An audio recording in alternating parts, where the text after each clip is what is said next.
I stopped posting for several weeks on YouTube, and this is why this is the best thing I could have done for my consistency. I'm pretty sure you all know that when you start posting on YouTube, you need to be consistent and you need to post at least every week to be able to grow on YouTube. But consistent posting is not only thing that makes you successful here. There are some more things like good content and your ability to produce it. And today I'm going to talk about my experience and how I planned to bulletproof my consistency on YouTube by disappearing for several weeks. So I was supposed to commit and make a video every single week, but then December came. And December is quite a tricky month for my family. And for me, we have 3 birthdays in the family, one after another. We have end of the school year, all these Christmas concerts. So December is a really busy month for my family. And I was kind of prepared that I might not be able to work as well in December as I used to work in previous months. So in my client work I prepared, but I didn't 100% prepared in YouTube videos production, but I expected that would happen. So I planned a couple of videos, and if I don't, then I pause my activity till January. I know that for many creators, December is a really good month when they post videos, then they create content and do something better. And it wasn't sustainable to be with my family and to celebrate birthdays of my children and my birthday, to celebrate Christmas, New Year, and at the same time work in the same capacity as I did. And I actually filmed one video, and I'll get to it in a moment. But first, let me say why I actually expected this and why I paused my activities.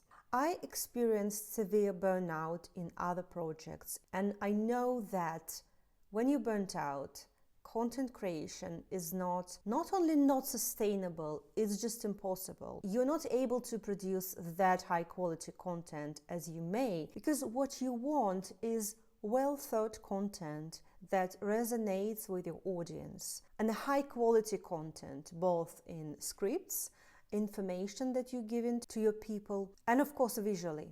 When I was working in TV production, I did one project that was a reality show. How they do reality shows?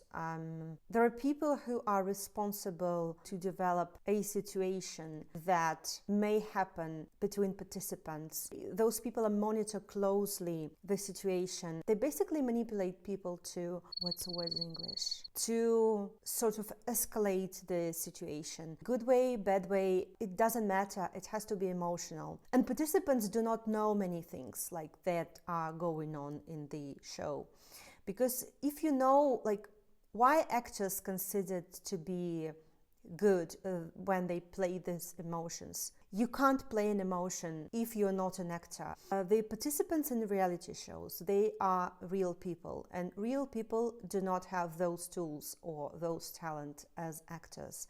Content creators also are real people, so you cannot play this emotion.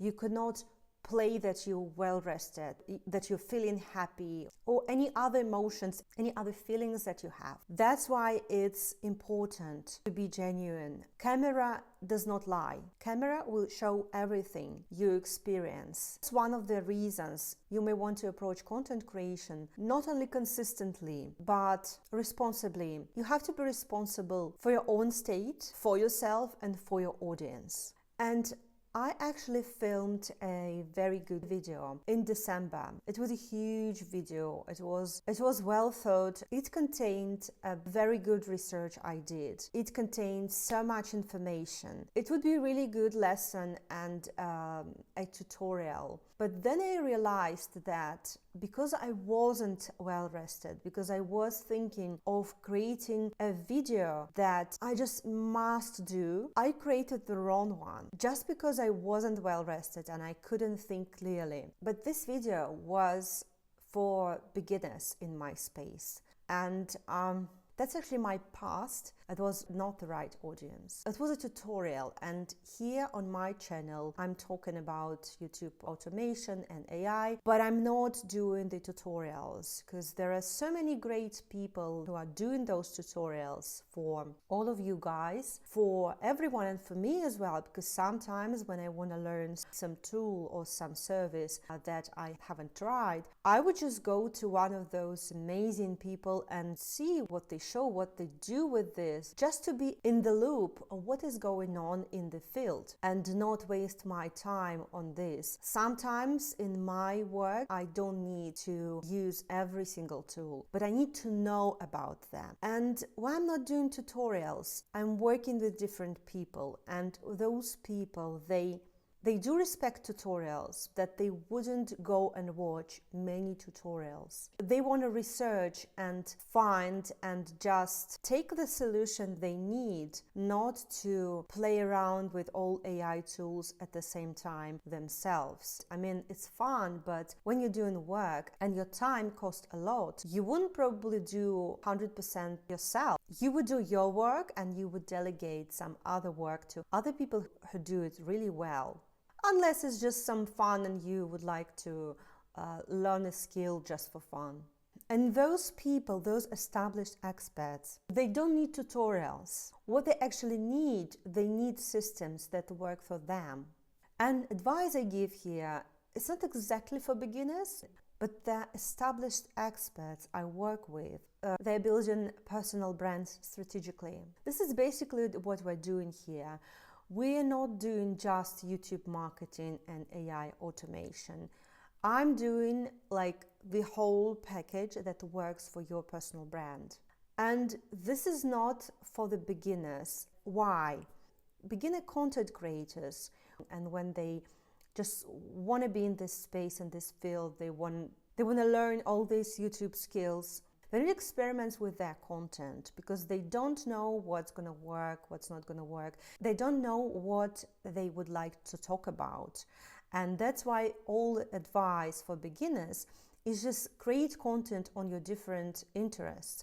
We will get to the interests we will get to the interests in a moment because it's a huge topic right now in all this social media marketing space. You doing so many different content, you figure out your style, what you would like to talk about, the best way for you to express, and then you are formulating your personal brand, and then you working on your filming processes. Whereas established experts, they usually know what they're going to talk about. They usually know their audience. They know what their audience is interested in. What do they need help with? They need to have a cohesive strategy in their messaging to attract their client, both visually and the way they present. Those processes, when you know what you talk about, when you know your niche, when you know your client, that's what differentiates them from aspiring content creators. And when they have this knowledge, when they have this understanding, it creates a base for developing a really good strategy for personal brand and for the processes, how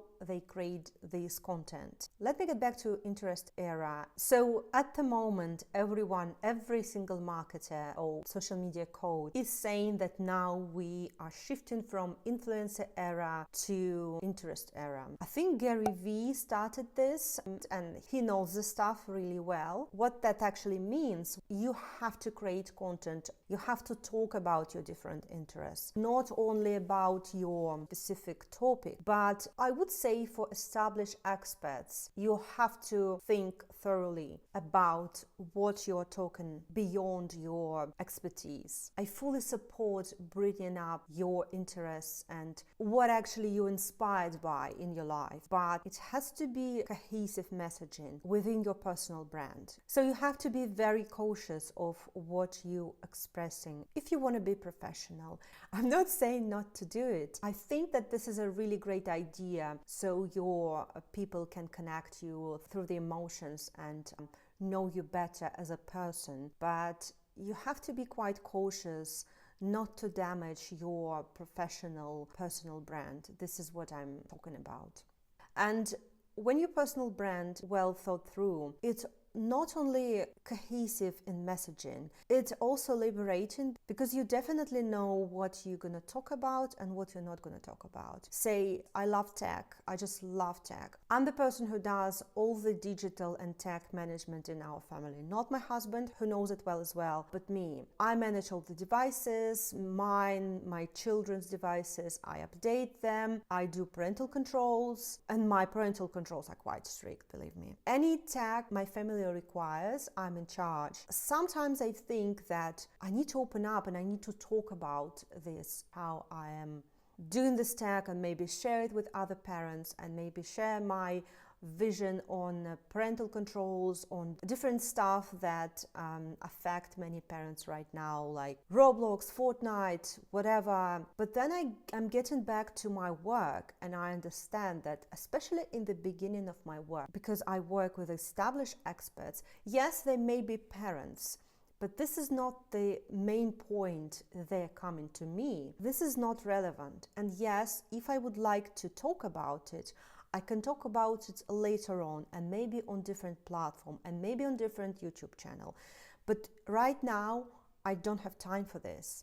And I need to be focused on what I'm doing here on this channel to help people I'm helping. What I'm talking about. That's why I need to be consistent with my messaging and with the topics I raise here. For 2026, what we can expect. And I updated my strategy to be more focused on content that would help you establish experts to thrive and to shine on YouTube. I'm gonna get back to my automation, YouTube marketing automation with the help of AI that I'm doing for a client and I'm doing for myself. I'm gonna continue talking about how to build authority on YouTube. I'll actually start because I think we haven't touched this topic, because this topic is quite important.